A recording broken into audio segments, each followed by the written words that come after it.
Okay, we are back for panel 2, and we are going to be discussing one of the most omnipresent threats out there, which is insider threat, where so many malicious attacks come either by mistake or by malicious behavior. And we're going to talk to a whole series of experts. We're going to have Kristin judge. Kristin, can you hear me? I can. Thank you. Thanks, Kristin, for joining us. She's going to be our moderator, and she's going to introduce herself, and all of our experts will then introduce themselves. And then we have a few questions that we are going to address that we've already received, and let's get right to it.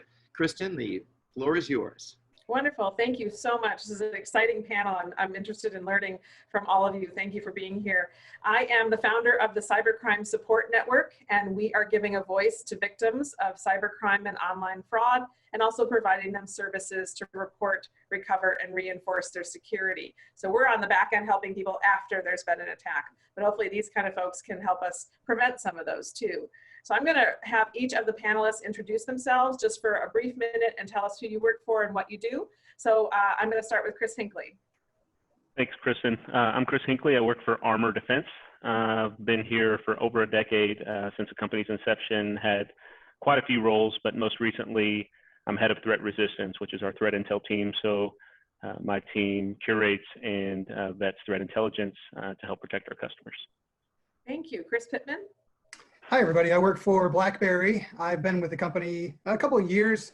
I'm the sales engineering manager here. I've been in the endpoint security space for about a dozen years, and I teach network and digital forensics at a couple of universities here in Michigan as well. Great. Michigan, go blue. Homayun, would you join us and tell us a little bit about yourself? Sure. Thanks, Kristin. My name is Homayun Yaqub. I'm a security strategist with Forcepoint. I've been here now for coming up on 2 years. And my role is to work with our customers and others in helping to kind of think a bit more strategically about their security posture and where they're headed. So thanks. Great to be here. Thank you. Jack? Thanks. Yeah, my name is Jack Phinney. I work with Code 42. I've been here for about 7 years. I'm currently a sales engineer, both on the pre-sales and post-sales side. But while at Code 42, I've been a senior technical support engineer and a professional services engineer as well. So my journey started very low in the bowels of the product, so to speak, and then have been moving on up into talking about higher level strategy and deployment, et cetera, with our customers. And we're all jealous of the aquarium that you get to live in. So yep, here in tropical undersea Minneapolis, Minnesota. I love it. Love it. And last but not least, Lucas, if you could introduce yourself. Sure. My name is Lucas Chumley. I'm a senior solution engineer here at SentinelOne. I've been with SentinelOne just over a year now. Actually, we're probably crawling up on a year and a half, but I've been in digital forensics and incident response now for over a decade. Great. Thank you. Well, thank you all for joining us. Let's get right into the meat of it. I'm going to start and throw the first question out to both of the Chris's. How do you identify areas where an unintentional insider threat may occur and then prevent the human error from causing a breach? So help us figure out, how do you know where to even start? How about Chris Hinkley? You go first. Sure, absolutely. So that's kind of it's a tough question, kind of pre-crime, if you will. But when we think about insider threats, we generally break it down into two motives, so to speak. One is most people think that most employees are kind of naive to the fact that they're a potential threat to the organization. And while that's somewhat true, some employees may use their access or their credentials for financial gain or other motives. So those type of folks are few and far between based on what we've seen, and unfortunately, it's the naive folks that are generally causing the most harm unintentionally to organizations. So as we look at insider threats and possible risks, we have to kind of take both of those into account. The thought that most threats or insider threats are external could shape or focus security posture, security policies, and process potentially in the wrong way. So taking both into account is good. So do you think that the boards and the people in power in these corporations understand insider threat, or they're just focused on outside? Over the past 3 years, at least past 3 years, we've seen a shift toward assumed breach, which helps take into account some of the insider threats, which traditionally most organizations would protect the perimeter, the outside, and not necessarily worry about the inside. But having that assumed breach mentality helps bring the security from the inside out. Fantastic. Chris, what do you want to add there? Yeah, so to add on what Chris said, right? So I think practically speaking, we would go back to some security hygiene. So if we want to prevent or predict some areas that are potential threats, we want to make sure that we're continuously auditing, user privileges and then file and share permissions. So this is increasingly overlooked, and there's just the fact that the longer a person is in an organization, the more sprawl their rights become, and the longer a file share exists, the more people have access to it. So there's, of course, just a manual auditing effort of those shares and those permissions, but there's plenty of utilities out there now that'll do those audits for you as well. So that's just the basic hygiene that is the boring answer, but it's the thing that reaps the most reward and prevents things from happening. And then I think increasingly, if we think about the technology that's available to us now in machine learning, we can get to a place where we call like transactional security, where we're not just allowing a user to do something based on an initial point of authentication. We're evaluating what they are doing, who they are, where they are, where the application and the data is at the point of transaction, and either allowing it or disallowing it there. That's technology that's more recently available just because of AI, but I think that holds the most promise for us. Thank you. Does anybody else want to chime in on this question? I have a few thoughts. Oh, I'm sorry, Homayun. No problem. I was just, I guess to your second question, right? Are organizations more aware, and executives are more conscious of the fact that there are insiders who potentially present a risk to the organization? I think that remains a work in progress. The insider threat phenomenon was something that was sort of born out of the government space because of some very notable incidents and activities that occurred. I have spent a considerable amount of time in my career in government and then transitioned into the commercial space. And there's sort of a very different recognition of that employee and employer relationship, and the notion of how that trust is defined. I think not to make this a very COVID-centric or pandemic-centric conversation, but I think this rapid increase in sudden acceleration into moving towards a remote workforce environment has really put a different level of emphasis and spotlight in acknowledging how best do we evaluate that trusted relationship. I think there is an opportunity now to sort of drive this point of better awareness and better education on the need to be able to not only trust, but at the same time also verify, right, that presentation of potential risk. That gave you an extra talking point to the senior folks that now that everyone's working from home. Sure. Good point. Jack, was it you that you wanted to join in, or was it Lucas? I didn't realize. Was Jack? That was me. Yes. Yeah, and it's kind of continuing out that same point, everyone working from home and taking advantage often of a wide variety of tools that are not necessarily officially sanctioned or monitored tools. Something that I see a lot with the customers that I'm working with is when they're thinking about unintentional insider threats specifically, the worry there is using things such as non-sanctioned Dropbox, personal OneDrive, et cetera, as a means for communication about work. And the employee, this being the unintentional scenario, is very much thinking of this as enabling them to do their jobs more efficiently. For whatever reason, they want to circumvent the official tools, but then your security, your information technology management, et cetera, has no visibility into your data hygiene practices, no visibility into really what you're sharing. And so from a practical standpoint, what this often comes down to is an investigation and audit around all of the non-sanctioned network traffic that's coming from your employee endpoints or the different cloud sources, and really getting a handle on those first in order to drill in and say, hey, we noticed that such and such engineering crew set up their own S3 buckets. Like this is not authorized. We're not aware of why you would be doing this, and yet company data is flowing there. This is probably a case of them just doing their jobs, but doing it very unsafely. And so approaching it from that sort of mindset, a little bit lower level, I think, when you're talking about just getting an audit of all the tools that appear to be in use in the environment, and attacking it from there. Just a quick statement on what Jack said, talking about shadow IT. Companies and organizations can have millions and millions upon dollars of security equipment, security defenses, and countermeasures and detection mechanisms. But all that is utterly useless when an employee uploads something to Dropbox or uploads something to Evernote or what have you. Excellent point. Yeah, great. I'm going to bring it to Lucas now. I've got a question for you. How do you detect malicious threats once they've occurred, and then what do you do to mitigate the damage it causes? That's good. It builds right on top of what everyone's been saying, actually. in order to detect the threat, it really depends on where you're looking. When it comes to insider threat, it's not all in one place. With a lot of things, you know, with ransomware, it is in one place. It's on your endpoints. It's attacking one area. But with insider threat, it's coming from all kinds of different things. And you kind of have to have a preparedness posture, really, in order to detect any of it. If you're detecting it on the endpoints, there's all kinds of different methodologies, most of which were just spoken about. You know, the shadow IT stuff, that's very important, knowing what's on the network, even if it's not being utilized in the correct way. You know, some sort of frequency analysis with certain types of events that happen, you know, on a normal basis. And then there's the whole kind of old school baselining process and all of that. I think one of the more interesting ones that was brought up right at the beginning there was machine learning.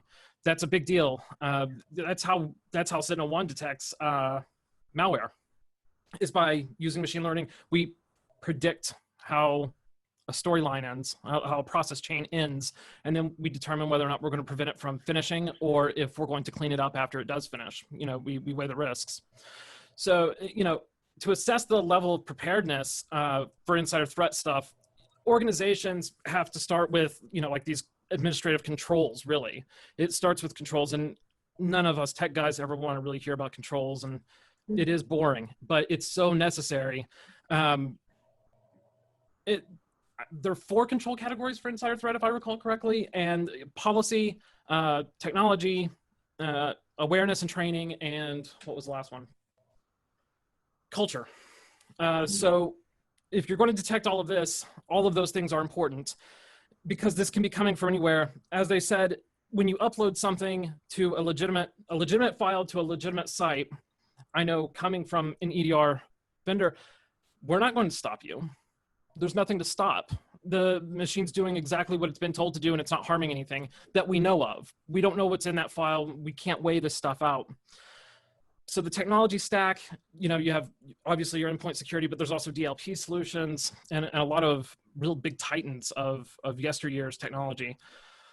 Then there's awareness and training, and awareness and training is just as important to detection and mitigation as anything else. And making sure that everyone is properly equipped to actually see what's happening and understand, okay, this is a bad deal, and understand that the 5 minutes you're going to save by uploading something to Dropbox instead of doing it over what is probably inferior internal solution, right? What you're doing, what you're preventing right there by not even opening yourself up to the risk. So, you know, getting that corporate culture in line with this is important to all of us, and these things need to be followed. I think that's probably 50% of it, and technology makes up a chunk of the other 50. Thank you. Thank you. And Jack, I'm going to bring the next question to you. How do you identify areas where an unintentional insider threat may occur and then prevent the human error from causing a larger breach? Sure. Well, yeah, I think this kind of ties into what we discussed earlier around the shadow IT piece specifically. But there's also the piece of improper use of approved tools, which is something that we see quite a bit of, especially in the age of mass use of cloud collaboration tools. So we're moving away from really much more secure file shares and things of that nature, and into a world where most enterprises are using OneDrive, Box, Google Backup and Sync, et cetera. And having, to Lucas's point, not only the technology in place, but the policies in place around what proper sharing really means, who we can share with, concepts of trusted domains. So do we have a list of approved people who can receive data from our company? If we have a lot of consultants that work with a variety of customers, are we maintaining good hygiene on that list? And so we have a dynamic idea of trusted domains based on a user's department, position, or even the specific user themselves. It takes a degree of work for sure to get to a point where people cannot accidentally abuse the powers of the tools that they have access to do their jobs and expose your company to risk in that way. And just kind of thinking of a personal example here at Code 42, I am occasionally attempting to share documents with clients, and for one reason or another, the direct email share, use this password, et cetera, it's not working properly. So I say, fine, I create a public link, I share it with them, I make a note to delete it 15 minutes later once I've gotten the confirmation that they've downloaded it, and our security team immediately messages me on Slack saying, hey, Jack, I just noticed you created a public link. Like, why did you do that? What's the circumstance here? And so, you know, they're doing their jobs, I'm endeavoring to do my job, and that there is a combination of technology plus policy. They're using the technology that they have to enforce the policy and alert me, Jack, that I am continuously, occasionally breaking that policy for reasons that I consider to be good, but they may not. Yeah, and so Chris Hinkley, would you jump in on this too? You know, the human error, these are people that really want to be doing what's right. And how do you, from where you sit, make sure they have the tools in language they can understand? I'm not a technologist, I'm an interpreter. I know enough to tell the rest of the world some of what you are all thinking. That's where my niche is. But how do you get the point across to people in your organization that they are an insider threat without being offensive? For sure, Lucas hit this on the head in part of his response, in building a culture around security, building a culture around the security hygiene in the organization. But education is not only sitting down and doing a mandated course for 15 minutes, or oh man, PCI is coming up. We better get everybody checked off on the list. Check it off, yeah. From this very elementary education. So in terms of education, it can come in, obviously, the courses, online courses. Documentation is huge, but one of the big problems with documentation is it becomes stale. A lot of the landscape, a lot of the threat landscape is super dynamic and super volatile. So stagnation is death in cybersecurity, whether it's process, whether it's education, whether it's mitigation. But education and helping people understand that what they're doing is not only helping them in the company, it can help them in their personal lives, it can help them wherever the case may be, but culture, I think, is the answer to that question. That's great. You know, and some of the things I've heard from great experts are things like lunch and learns, just making it something like a part of your week at work, that you have someone come in and talk about something, but not a sit down, take a course every single time. You still have to go through those courses. That's really important. Sure. I think just to get that baseline. But then one thing I thought of one time is maybe even just making a champion in each department. And so for the first quarter of the year, Lucas is the champion in his department. Then he has to make sure that he's checking in with people, talking about things, bringing up articles, just sharing, but give someone that responsibility to keep it current, because otherwise it gets really stale. And if it goes on the shelf, no one's going to keep paying attention. Our organization incentivizes that to some degree, whether it's a company-wide award every quarter or kudos publicly or what have you. But we do quite a bit to breed that culture. Yeah, the culture of it's not okay to not tell someone. You're not going to get in trouble if you tell us when something bad happened. That's actually, we want you to bring it forward. Exactly. Yeah. Homayun, you have something to add? Yeah, just, you know, I guess to piggyback off of some of the great points already, you know, security is, as a general discipline, has been faced with this challenge of being that sort of perennial department of no, right? The solution providers, and all of us work, you know, most of us here work for various vendors of different capabilities.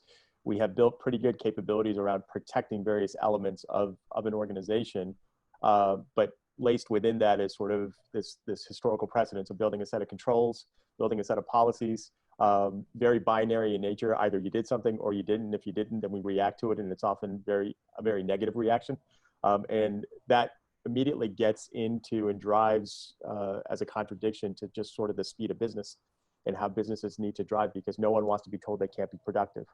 And so to the point, right, how does technology, and particularly security technology as a component of it, become an enabler? And that really does begin with driving a cultural shift in the mindset, not just on the part of the employees, but also the security practitioners and professionals that are in the organization. So yeah, absolutely. Let's get to Chris Pittman. Chris, so, you know, we are in COVID, and I don't think it's a COVID issue as much as it is now that some companies are going to keep more people at home. So you're going to have this work from home thing for a while. It's not going to go anywhere. What are some companies doing, you think, to help with this work from home and do it successfully? So I think it's, you know, initially it was enable the employees so that they could do their job. In doing that, we created plenty of vulnerabilities. And now we're in the space, right, where I think RSA specifically identified kind of 3 waves of the work from home. One was enable, second was assess, and the third would be secure. And I think we're moving into the secure mechanism now. But I think we have to look at, you know, not just providing a pipe or a connection to those employees. We need to look at exactly what they need to do, and then provide access based on that. So is it an application that you need? Is it a type of data that you need? And if so, we can address that with containerization, or we can do that with secure application deployment. And if it's a data issue, right, we can address a lot of the issues we've been talking about around insider threat and where information is with an old school concept like data rights management or digital rights management. So we can implant in a file, logic, or basically secure at the file level, that says if this file exists within this IP range or within this geography or on these devices, it's cool. And if it doesn't, then it self-detonates, or at least doesn't allow itself to open. And that's an area where, again, we have the marriage of some old and new technologies, right? The digital rights management has been around a long time, but when we pair that with machine learning that can make those assessments on what is this data, what is inside this data, without relying on a bunch of rules, but just being able to identify it, and based on its learning and its understanding of the environment, is this something that should be allowed to move back and forth or exist on this device? I think those are two really good concepts that we can bring to bear there. But I think in general, it's about understanding exactly what needs to happen, as opposed to just enabling full out access. And that brings me to the next point I wanted to ask Lucas. So take us a little bit further down the AI machine learning. How are we going to be able to use that, 2-3 years from now, to detect these threats? The best possible way, there's multiple visions for how AI gets applied to all of this, and especially once you start incorporating the things outside of just one particular area of a network, be it an endpoint or the actual shadow IT devices or anything like that. But one of the many ways, and this actually goes back to the very first question you asked me about how this detection takes place to begin with, and what to do to mitigate it. With AI taking over in place of, I don't want to say signatures, but that's what they boil down to. These standard analytical rules that a lot of software uses to say, this event happened 3 times this minute, and it happened outside of this boundary, and that makes it bad. That one parameter makes the whole thing bad. By using machine learning and constantly watch all of the things that are happening on not just an endpoint, but through the network, you can actually start to apply analytical knowledge to a storyline, a data flow as it's happening. That's a big deal, because if we can say, okay, by this step in the process, we'll talk about the Dropbox thing. The file is saved from Word. So we've seen this in 400,000 different storylines. Once Word saves a document, what happens next? Then there's a 20% chance that it goes down this path. And then after it hits that, let's say it goes down that 20% path, then now there's a 10% chance it goes down this path. And you keep going down. You get to a point to where at machine speed, which was faster than I could have said that sentence, you're predicting this doesn't end well. And you can do that based on all kinds of things, because once artificial intelligence gets involved and all of the machine learning models start coming together, you're no longer bound by one source of data. It's no longer just my endpoint agent that's doing all of these analytics. Instead, what it is the data coming from HR saying that Mr. Smith just cashed out his 401k. That should set off flags when he starts copying a bunch of files off of a network drive. He's in financial trouble. There's something here. So you can start doing all these correlations. Well, you don't have to. That's the role that AI takes, is you don't have to do these correlations anymore. You just give it access to the data and let it model out what happens from here. And it's pulling from HR and from the endpoint and from the network and from your software as a service providers. It puts all of this together and starts predicting what happens and then prevent it if the severity is bad enough, where the risk of preventing it being a false positive is much better than what happens if this actually executes. Which brings, back to mitigation. The AI helps with this too. Now, today, what SentinelOne does with malicious software and even insider threats, when our user interaction engine is on, since we're following all of these different steps and everything, mitigation's easy. If a storyline does get too bad, if this process flow gets bad, but it didn't get bad fast enough for us to say, this is no good, kill it. Let's say, we wrote a registry entry and then we determined it was bad. automatic mitigation is no problem because we know what got through up until we killed it. But with AI, you can start actually implementing preventions so that it never gets written. So if bad things happen, that's for malware. But when it comes to insider threat and exfiltration and things like that, you can start turning things off based on certain behaviors before sounding the DEFCON 5 or 1. Thank you. That's great. Thank you. Jack, could I ask you if someone's looking at starting their own insider threat program in their company, where would you have them start? What are some suggestions you have if they don't have an insider threat program yet? You know, if a program truly does not exist, honestly, the first place that I would start is really getting a handle on the employee lifecycle. I think there's a parallel track for talking about the technologies that you might want to employ. But really the first thing is, how do you onboard users, right? How do you ensure that they are not perhaps bringing in someone else's intellectual property, for example? How do you handle other parts of the user lifecycle when it comes to promotions, transitions into different roles? What sort of access did they have in that old role that they would not be appropriate in this new role? Are we programmatically identifying that, auditing it, shutting it down, et cetera?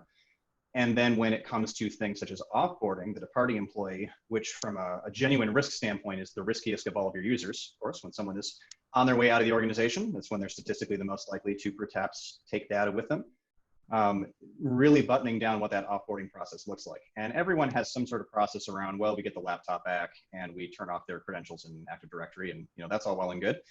But delving in further into the chain reaction, what is the order in which those things happen? Are we doing any further auditing of their file activity? Are we perhaps employing machine learning, to Lucas's point, as a part of any of that, bringing in correlations from different data sources? But to get back to the original point, the number one thing is really understanding the employee lifecycle process and putting in place really specific policies around those. Because it's those transition points, particularly with onboarding and offboarding, but it's those transition points in the employee lifecycle when they become statistically the most likely to pose an insider threat to your organization versus someone who is perhaps in the middle of their tenure in a current position. Just statistically, that's not where the threat is. The threat is a month before they leave. Thank you.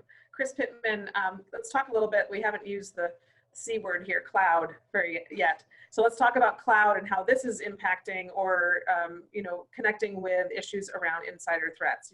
Almost everybody, government, private sector, we're in the cloud at some level. Talk to me about how that relates to insider threats.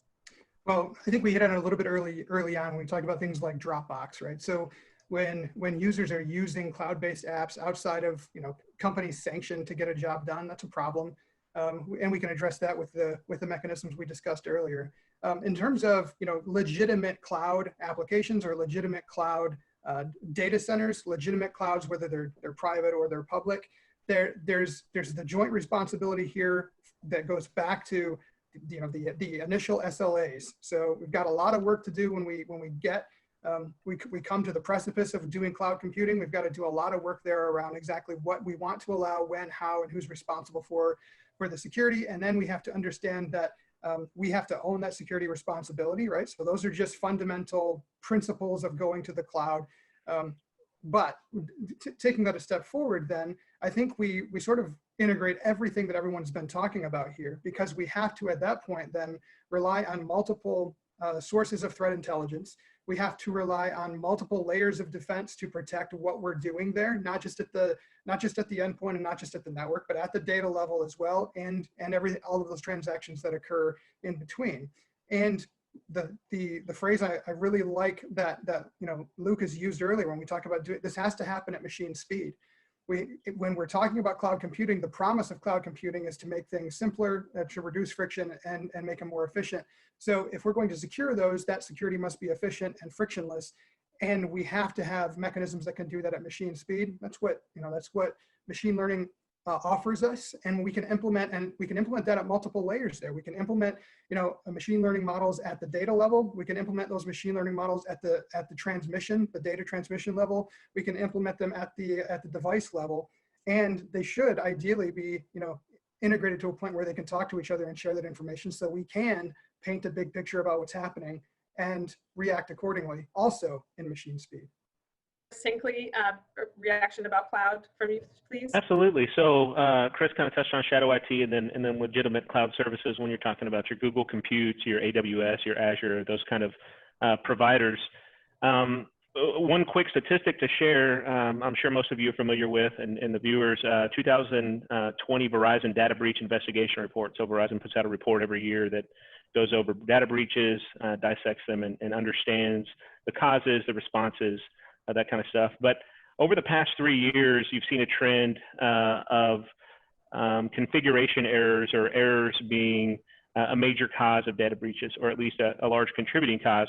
And with the advent of these cloud services, and AWS has so many microservices now with their own configuration settings and their own micro settings and steep learning curves, just to kind of use them as an example. But misconfiguration, while they help you, and there's tons of documentation, while they help you with somewhat secure defaults to a large degree, there was 15 high-profile, 100% media coverage, large organizations, Facebook, Dow Jones, Experian, that were either directly or indirectly attributed to a misconfigured S3 bucket, which is a very, very common service that a lot of people use, but just a misconfiguration. So the insider threat, at least from an accidental standpoint there, is huge. So when you start to go to cloud and when you start to look at cloud services, I don't know of any, or I don't want to say any direct, but cloud security posture management is a huge thing. When you start using human audits to do that, all the way up to machine learning and AI based on configurations like Lucas was talking about, there's a whole spectrum there, but you start to have these cloud security posture management solutions pop up that help determine, okay, based on the way you're using these services and based on the integration of these services, how is your posture, how is your security posture based on the configuration settings of all these services and how they integrate. So cloud security posture management is huge.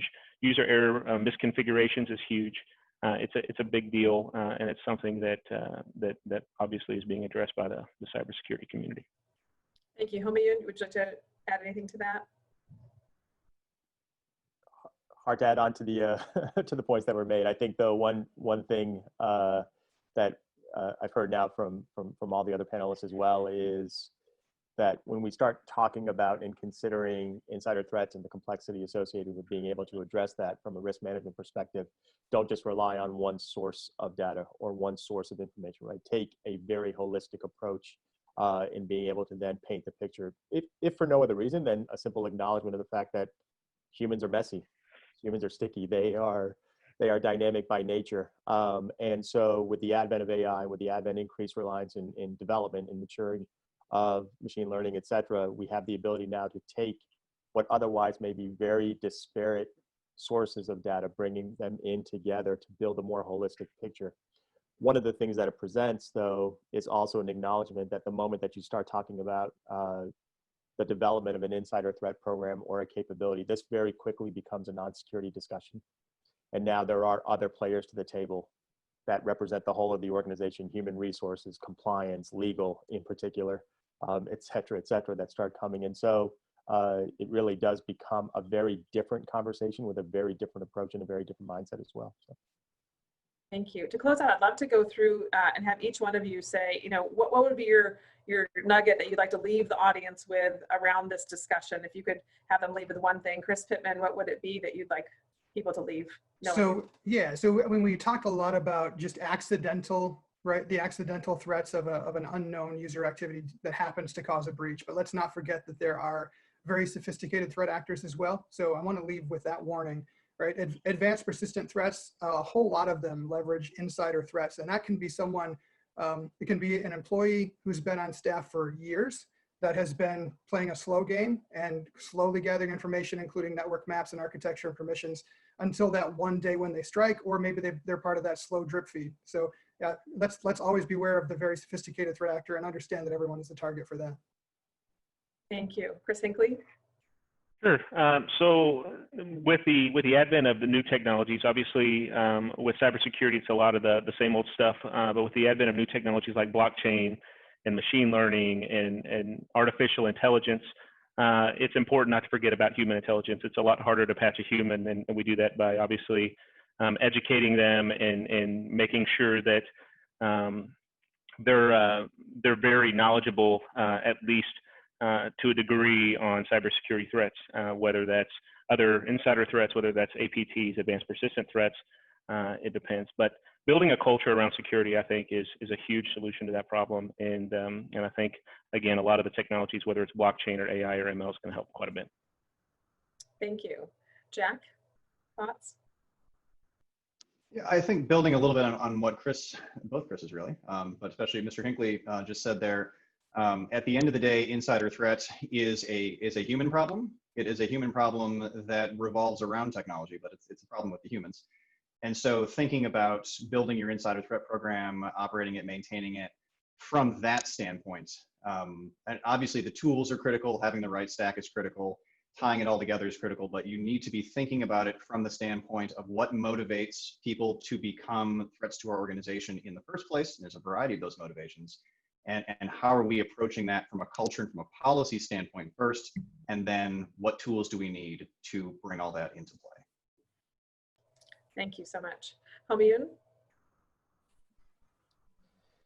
Yeah, I think that, the comments have been great so far, and Jack's most recent comment about the fact that it is a human problem really does, I think, speak to the heart of where I think the evolution needs to be, particularly when we start talking about better insider risk management, better security management. How do we become more proactive in understanding the complexity of behavior and putting that point of emphasis on that particular interaction between those people, those users, to use our terms and our vernacular, and the data, right? The company's intellectual property, et cetera. That's never static. It's never constant. It's very fluid. It's very dynamic. And so too is that presentation of risk that could either increase or decrease based on their activities. And so I think there needs to be sort of a reevaluation and sort of a refocus on just that, right? That particular point of interaction when we talk about insider threat management. And then taking a more holistic approach, more of a whole of organization approach towards identification and management to become a bit more proactive in addressing the issue. Thank you. I appreciate everybody's great succinct answers. Lucas, we've got about 2 more minutes to go. If you could round this out for us, that'd be great. Sure. I would think that anyone that came here today and now you're wondering in your head, how prepared is my organization for insider threat? There's the real quick and dirty checklist would be, do you remember formally acknowledging an intent to comply with an insider threat policy? And if you did, then when was the last time that policy was updated? How easy is that information to get to? Is there an awareness and training program in place right now? It's an established training program for all personnel responsible. You should probably have a method for measuring the success to that point that was just brought up. That was a really good point. Making the new culture for insider threat really relies on having some kind of measurement of success. Otherwise, it just winds up as a waste of money with posters that get stuck to a wall and never torn down. And I think that's a really great point. I've spent the last 10 years of my cyber career doing education and awareness with small businesses, congressional leaders, consumers, and it can't just be a poster on the wall. We need the posters because it's got to be a constant reminder, but I think you all touched on the issue of culture. And I think really that's the big takeaway today is you can't just look at this from the security IT department. It's got to be brought to everybody, and everybody has a role to play. And you have to build a culture of enabling people to do things to get their work done, but in a safe manner. And I think those discussions have to take place more and more right now because we've just thrown everybody out into the wild. And so thank you so much for sharing all of your great content and ideas with us. I'm sure everyone watching has learned quite a bit, as I have. Thanks for having me. Yeah, thanks everybody. Thank you.